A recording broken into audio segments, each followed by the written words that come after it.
Ali, Mogitin, Hafade Zantiro, Rananim, Kaslele, Lengwo, and Yakwe. Welcome back to another episode, episode 7 of the One Micronesia Show. We kick off the show with a sit down with a longtime friend, a relative of mine, who took the helm at the Consul General's office 4 years ago. So we sit down with former Consul General Teresa Philippine. Check it out. Hafade guys, and we're back with another edition of the One Micronesia Show, and this is the one-on-one edition. And for this one, we do a sit down with a relative of mine, a great colleague, a friend, and somebody who's done so much for the community here in Guam, especially when it comes to COFA migrants, and specifically FSM citizens. I'm with the Deputy Chief of Mission, the newly Deputy Chief of Mission of our embassy out in DC, former Consul General of the Office of Guam, Teresa Philippine. Philippine, kumbaga, and thank you for taking the time to sit with me here today. Kumbaga, Vic, thank you so much for always reaching out and taking the time to have a sit down and especially talk about things that may be of importance to our viewers, but what we hope is information sharing for our community members here in Guam. And like you said, recently been confirmed to be our new Deputy Chief of Mission for our embassy in Washington, D.C. So it's been a pretty hectic couple of weeks, and I'm looking forward to the new mission, but it's bittersweet, really, leaving Guam after 5 years being a Consul General for our office here and serving our people here in Guam. Talk about 5 years, time flies. It does. I still remember the first time we had a sit down. I was,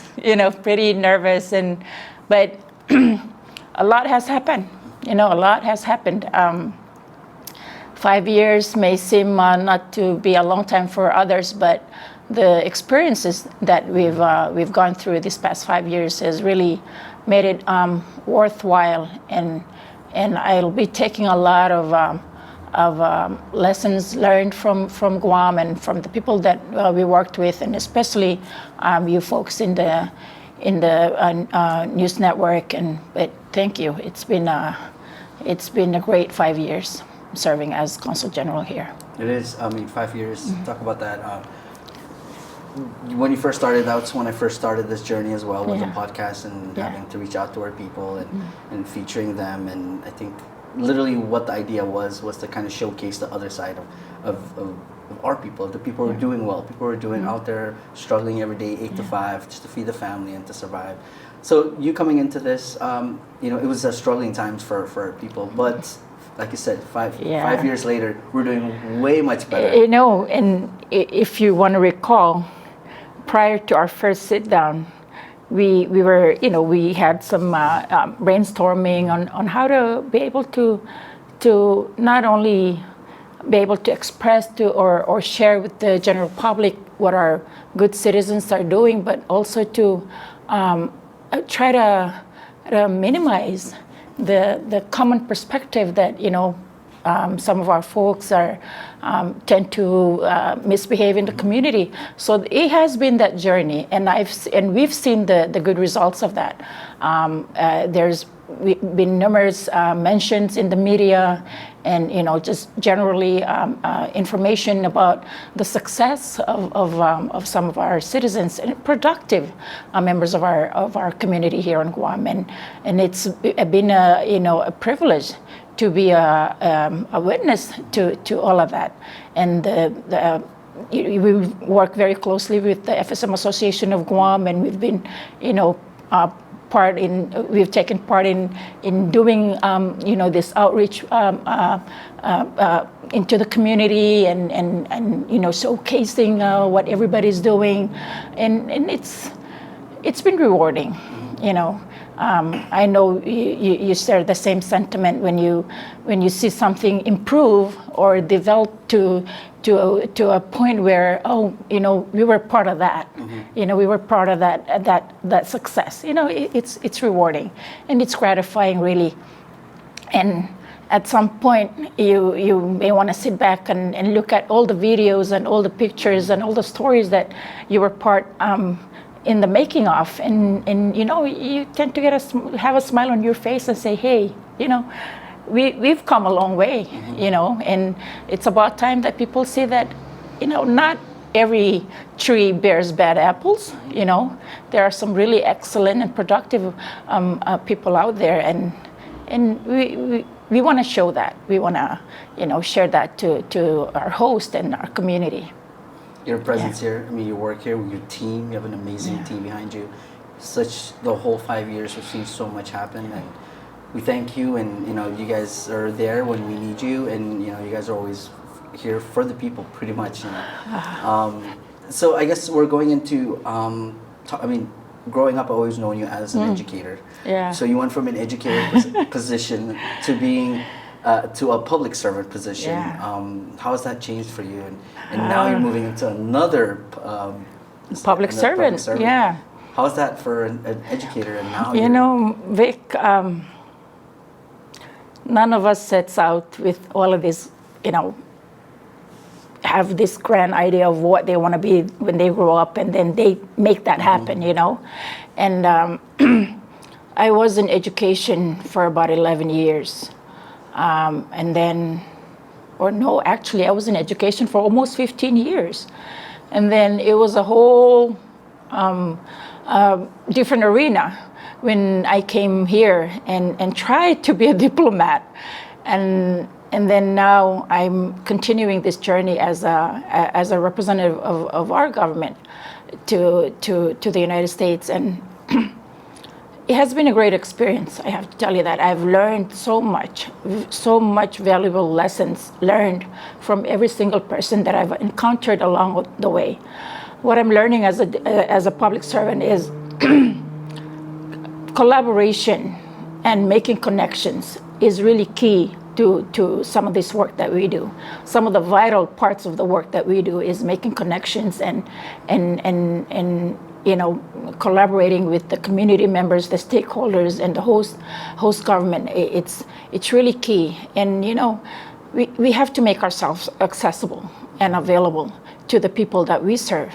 And saying that, it means like waking up at 4 a.m. in the morning to a phone call for a citizen that's at the airport and they cannot go home because, you know, they have you know, issues with their travel documents. And that's the kind of accessibility, and that's the kind of availability that we have to take on as part of being a public servant, being able to be there for the people that you serve with some passion, you know, to a certain degree. Because if you're not passionate enough and you're not dedicated enough, then you know, you can keep that phone ringing and not answer it. So it has been a total, it has been a learning experience, and I've developed, I can say personally, there's been a lot of personal growth throughout these years. And thinking back to it, I've been basically in a supervisory role for the past 26 years of my career. And it's been very rewarding, especially working with great support staff. I came from running a department that had almost 500 staff, employees, to the office here on Guam with only 3 employees at that time. So it was a big change. It was a lot of adjustment, but I've learned that no matter whether you have 500 staff to supervise versus 3 staff to supervise, it's all about championing the interest and the benefits of your staff so that they can help you reach the objective of the work that needs to be done. Okay, so 2 more. Second to the last, a message to the people you've served for 5 years on Guam, the community here who's done so good over these years, a message to them. I don't know if I've done good or not, but what I know is I tried my very best, you know, and that's like a motto to every job that I've taken since I started working. I cannot make everybody happy. I cannot satisfy every single need of every person that I serve, but I know I can sleep at night because I know I tried my best. And going, examples of that would be like during a pandemic, when everybody was staying home because they needed to be safe, and we were out there trying to get people to know about the virus, educate them, awareness campaigns, get tested, vaccines, and all of that. So that is what I am. That is who I am. At the end of the day, I know I can sleep good because I know I did my best. I tried my best, whether it's satisfying to the person that I served or not, but I know I gave it my best shot. So thank you, Guam, and thank you, FSM citizens who call Guam their home now. It's been a great pleasure and honor to have served you in the capacity as your Consul General here. I know there were a lot of citizens that were not happy or were not satisfied with how the office, handled some of the matters that they wanted handled, but we did try our best within the guidelines and the regulations that we operate in. So thank you, FSM citizens in Guam. Thank you, Guam, especially to the government of Guam and all the organizations, local organizations that we've worked with over the course of the past 5 years, I'm sorry. Thank you. And the last one, you talked about having 3 people and now you've grown a team. Talk to the team. What do you want to tell them? Team, it has been a rough ride. We've survived a couple of super typhoons, a worldwide pandemic, but we're still standing strong, and we've grown so much. And the experiences are so valuable that I hope that each and every one of you would have learned something from it, and will help develop you professionally and improve the work that you do. Continue to strive, to do your best. This is our work, and we are public servants, and we are at the pleasure of our people here in Guam and back in the FSM. Congratulations to all of you in everything that you're doing and you're planning to do. And we keep in touch all the time. I'm only a phone call away.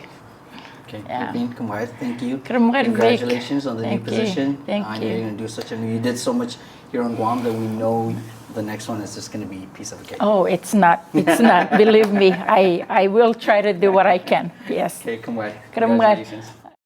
Thank you so much to former Consul General Teresa Philippine, and we wish you the best in what you got next, which is work out in our offices in DC. Congratulations on your new post, and we wish you nothing but the best. Thank you so much. Guys, we're going to take a break, and we're back with more of the One Micronesia Show. And we're back, One Micronesia Show, and the show continues. This next one, the FSM Anti-Trafficking Human Services Division. Who are they? What do they do?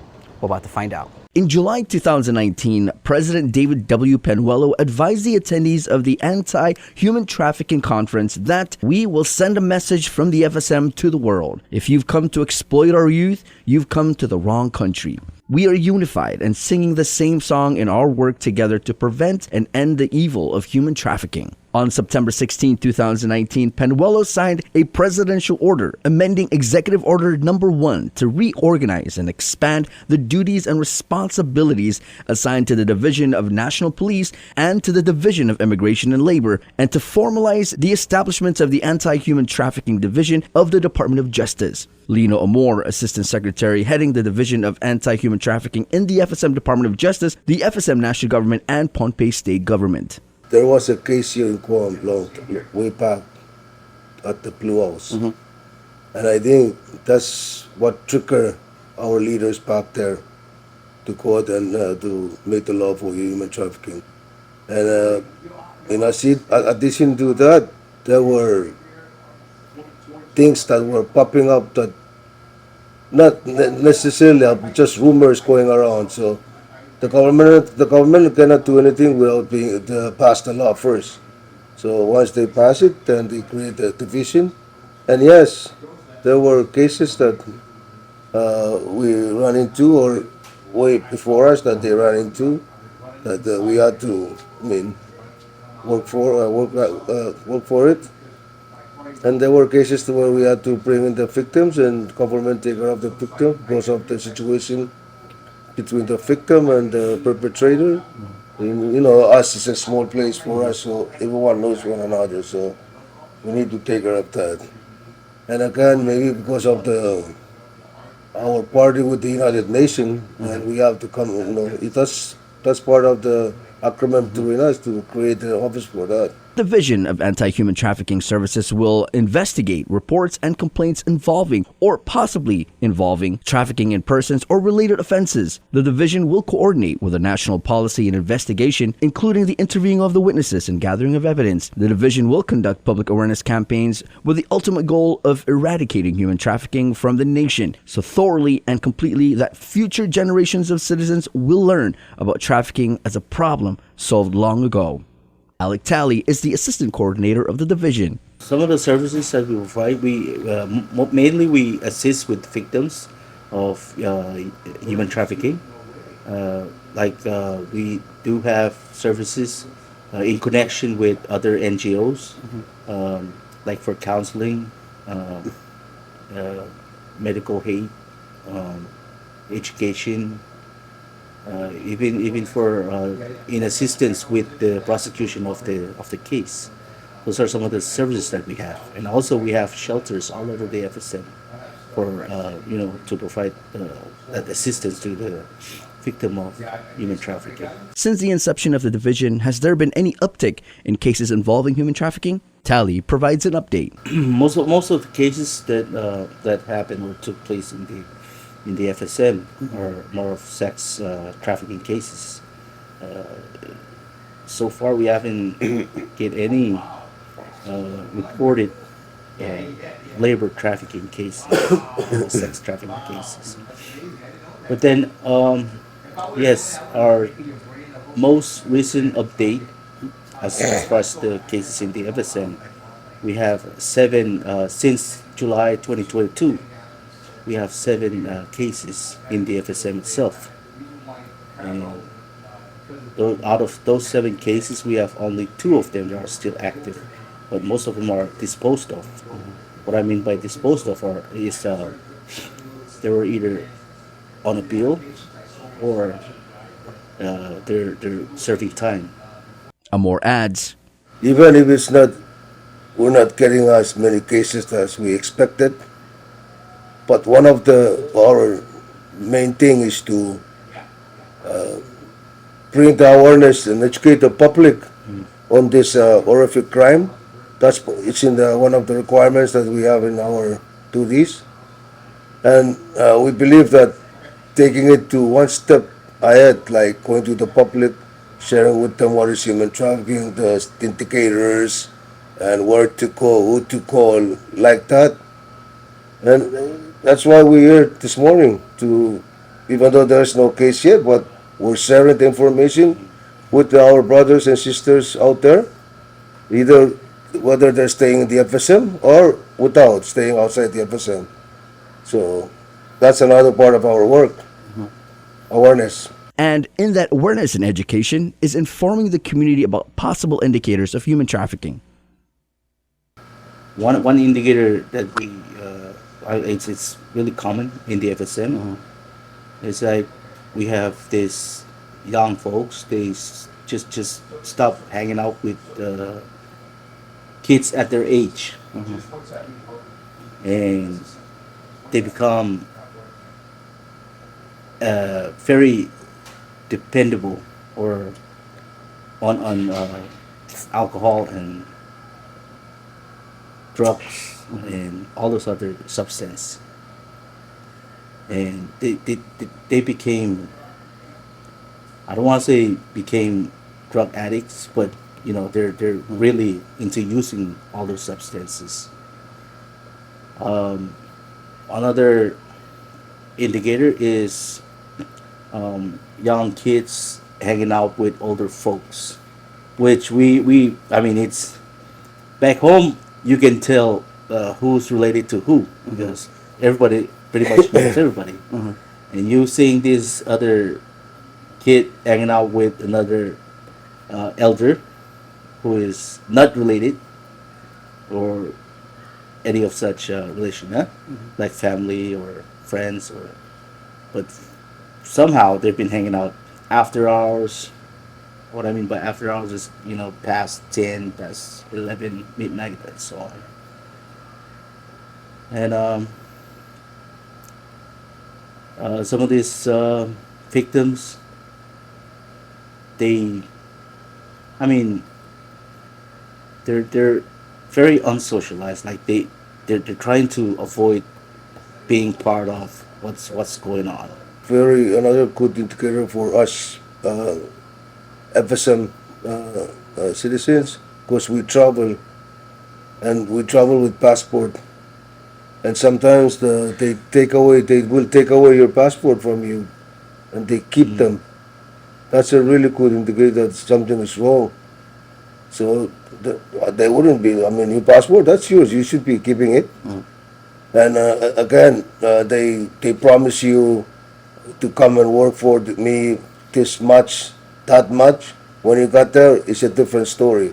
Those the two common indicators, I think, for the FSM citizens. If somebody feels they are falling victim to human trafficking or knows someone that is, head to their page on Facebook, FSM Anti-Human Trafficking Program, AHTP, where you can send a direct message and it will remain confidential. Amazing work that's being done out of that office in Pohnpei and out throughout the 4 states and what they do. Thank you guys so much. Guys, we're going to take a break and we're back with more of the One Micronesia Show. One Micronesia Show, and we are back. And this time we go all the way back to the sweet island of the Sleeping Lady, the island of Kosrae. And this is the second annual expo, and I want to say thank you so much to our friends over at Soset Productions for filming that and sending us a little snippet of what went down there. So thank you so much, and check it out.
What a showcase of culture at the second annual expo, which was held this year in Kosrae. And again, thank you so much to that production, Susa Production, based out of Hawaii. Thank you so much for that clip. And guys, we're gonna take a break and we're back with more of the One Micronesia Show. And we're back with the last part of the One Micronesia Show, and we're bringing back our One Mic Jam session. This one, we go all the way back to the island of Palau with my friend, the one and the only, Kendall Titimur with Teresa Palau. Check it out. Palau stands with the Pacific. Keep safe, one and all.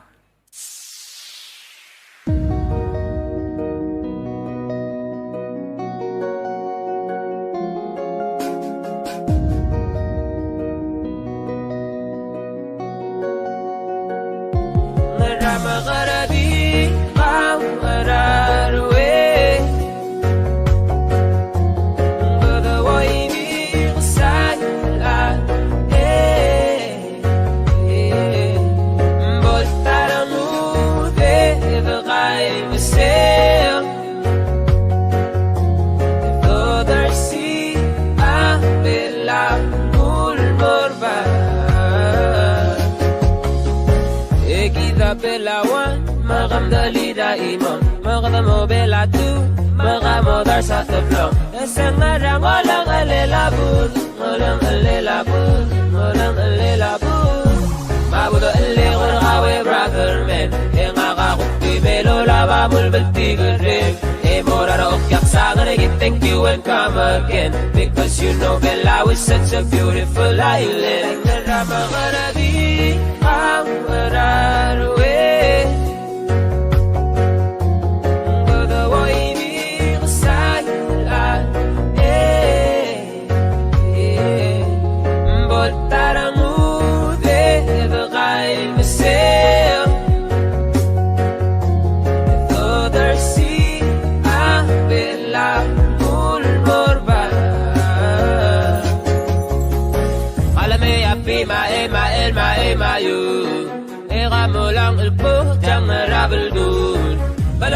Peace and love and unity, Raigal community, Malaka authority.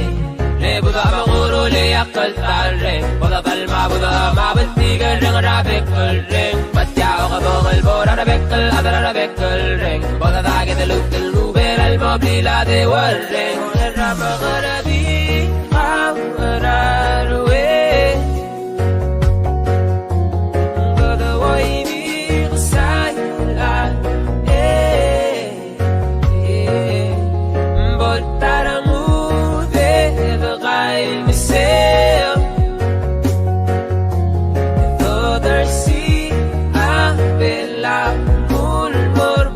And that does it, guys. Episode 7 of the One Micronesia Show is a wrap. Thank you guys so much, and we'll see you on the next one. My name is Victorious, and I just gotta say peace.